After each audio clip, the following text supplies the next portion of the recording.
It's time for another discussion with Jack Spillane, veteran columnist for many years with the Standard Times, now the columnist for New Bedford Light, which is an online publication covering New Bedford and surrounding towns.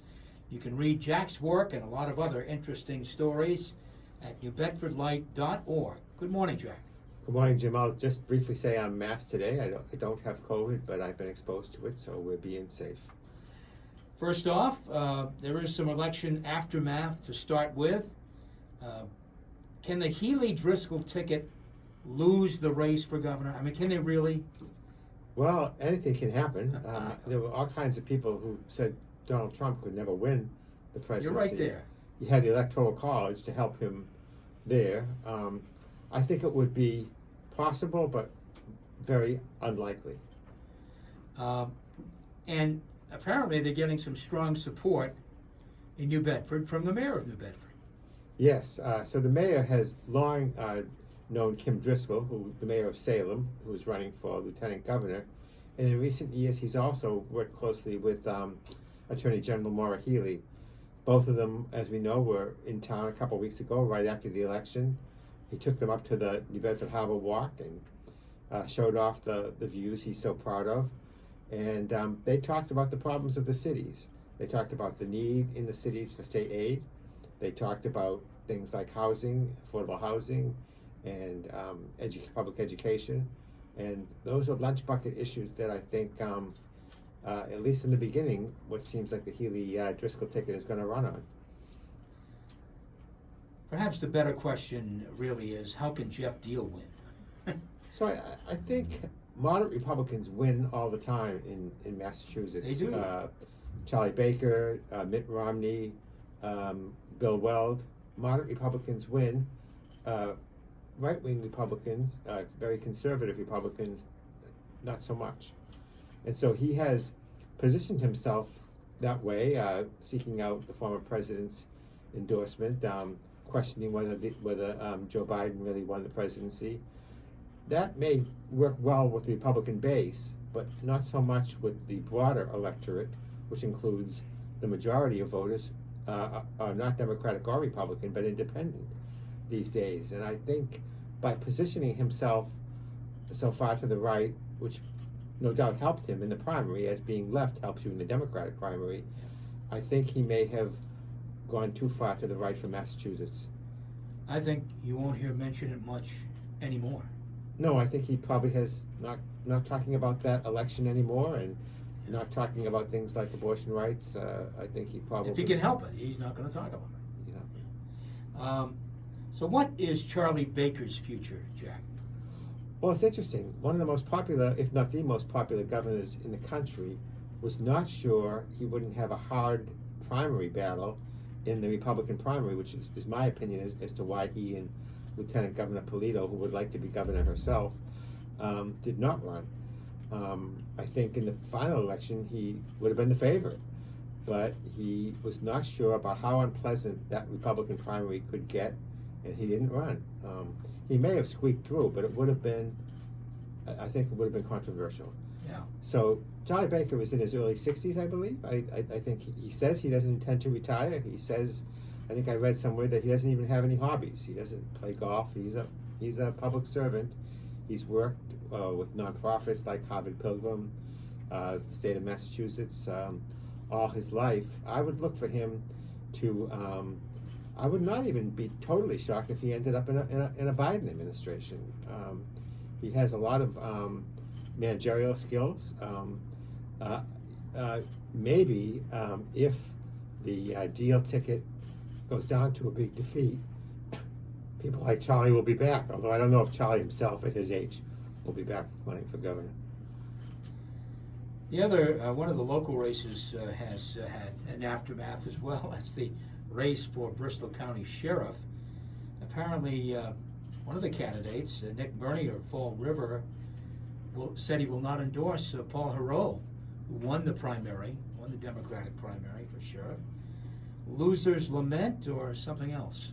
Well, as I said in my column, that race started out being a lot of good feeling, and the candidates were all three of them, Heroux, Bernier and George McNeil were delivering a similar message that they thought some reforms were in order at the Bristol County Sheriff's Office.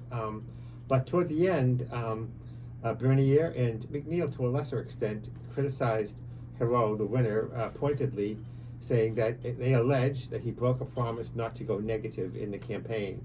And Bernier seems to be taking the position that that's an ethical issue that makes him question Heroux's character. He also referred vaguely to extreme positions that Heroux had allegedly once taken on when he was a writer for the Huffington Post, which is a left-wing progressive blog. I'm not as familiar with those posts. I think they had to do with sex offenders and the best way to punish them and whether they should be allowed back in the community and publicizing their addresses. I read through Heroux's positions. They didn't seem outlandish to me, but Bernier feels that he does not want to endorse. He did not endorse Sheriff Hodgson, although during the primary he said some friendly things about Sheriff Hodgson's approach to corrections, of that jail should be unpleasant. So it'll be interesting. We know that the last time a local Democrat did not endorse the Democrat was when Biff McLean went with went with Paul Salucci instead of Scott Harshbarger, and Harshbarger lost that race statewide 51-47. His numbers were down in southeastern Massachusetts, so it could hurt. Yeah. Well, I think it's an interesting dilemma to look at. So who knows? Who knows how it will shake out? But really, does Bernier's criticisms really matter? I mean, Tom Hodgson is the heavy favorite to win this, and I know that the longer an incumbent stays in office, the more times he's had to say no or to get people angry at him or all of those kinds of things that eventually work against an incumbent. But clearly Hodgson's the favorite here. Yeah, Hodgson is the favorite. He's defeated all comers over his 25 years. He's beaten back credible candidates like State Rep Joe McIntyre, State Rep John Quinn, Leo Pelletier, a Fall River City Councilor. I would say that I think that the longer you are an incumbent, sometimes people begin to tire of you. There has been more criticism of the sheriff lately, particularly around the immigration issue. I think that there is an organized group, Bristol County for Correctional Justice, led by Marlene Pollock and some other people. Mm-hmm. Marlene Pollock is a progressive, very left-wing person who has proven successful in some of her races. She, her organization, Coalition for Social Justice, backed Shane Burgo in the last city council election. He was not favored, and he came in and won. They backed, she herself won a two-term seat on the school committee in New Bedford and worked closely with Jack Nebrega while she was on the committee. So I think that there is an organized group. So I think there is some evidence that it could be more competitive this time, but again, I would not be surprised if it was a complete blowout either.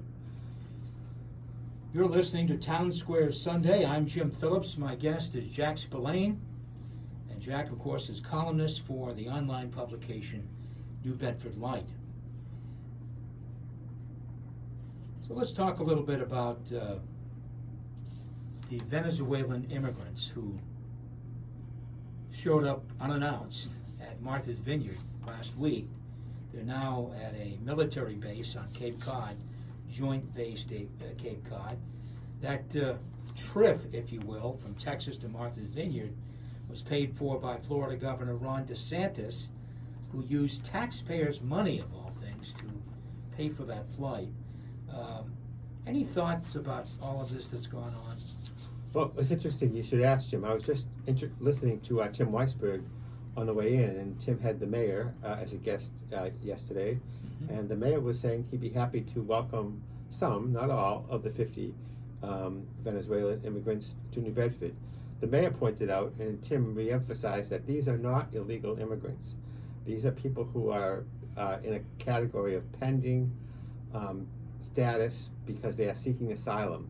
Venezuela, as we know, is a left-wing socialist dictatorship. Many believe, and the conditions there, people not having enough food, just terrible conditions in that country right now.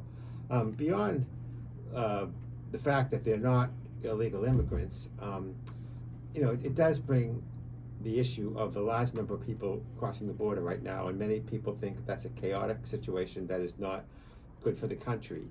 I think we all know that over 30 years, both Republicans and Democrats, when they have been in power, neither party has solved the problem, because the Republicans have tended to want the cheap labor, Democrats tend to want to give out the social services. It really has not, nobody has been able to get a better system. So the governors in Texas and Florida are sending these people up to Democratic-run cities, New York, Washington, Chicago. They call them sanctuary cities. Yeah, I don't think that Martha's Vineyard is technically a sanctuary island. And I know that sometimes you hear people call New Bedford a sanctuary city. It is, in fact, not. But there's no doubt that Democratic cities are more open to the problems of immigrants and accepting them than more Republican areas. It's been called a stunt. I do think that there are some issues, and I guess there is a sheriff looking into whether there was criminal matters in misleading some of the people onto that plane as to what was awaiting them. From what I've read, they thought they were going to Boston. They had never heard of Martha's Vineyard. They ended up in the Vineyard with no jobs awaiting for them as promised, no housing, not very much in the way of services on that small island at all, which, to be fair, is an affluent island, but there are also affluent islands in Florida. Yeah. Well, and also to be fair, the people of Martha's Vineyard stepped up big time for a 24 or 48-hour period to at least feed, clothe, help these people be as comfortable as possible until a more workable plan. Yeah, exactly. They did. They acted humanely, and there has been some criticism that they quickly got them off the island to Joint Base Cape Cod, but the shelter on the Vineyard accommodates 20 people. I think there were about 10 people in there when the immigrants arrived. It clearly could not accommodate 50 migrants. Has Ron DeSantis now clinched the 2024 Republican nomination for president? I'll call it a stunt. Yeah. With this stunt. Yeah. Well, there has been some political reporting that no one's more upset about it than former President Trump, because that's the kind of thing that maybe he would have preferred to have thought of before Governor DeSantis. It certainly will help him with parts of the Republican base. Whether it will help him get elected president in a final election, again, he may have the same problem as Jeff Deal in the end. People need to remember that Donald Trump lost the popular vote twice, despite his protestations that he didn't, and he lost the electoral vote once, despite his protestations that he didn't. So DeSantis may be able to garner that Republican base that is tired of Trump. He just seems to never have an end of problems. But whether he can appeal to a larger electorate, I think, remains to be seen. We've got some statues that are being hidden away for some reason. And I know you've written a column about it. Talk to us about that. Yeah, I was up at the DPI yard on Charlotte Avenue the other day, and I knew that the famous Anna Hyatt Huntington statue of Poseidon wrestling the fish, and then there's all kinds of sea creatures on the bottom, is technically called the whaleman and fisherman statue, although it's more of like a homage to the ocean, if you ask me. But it's an indisputably valuable work of art.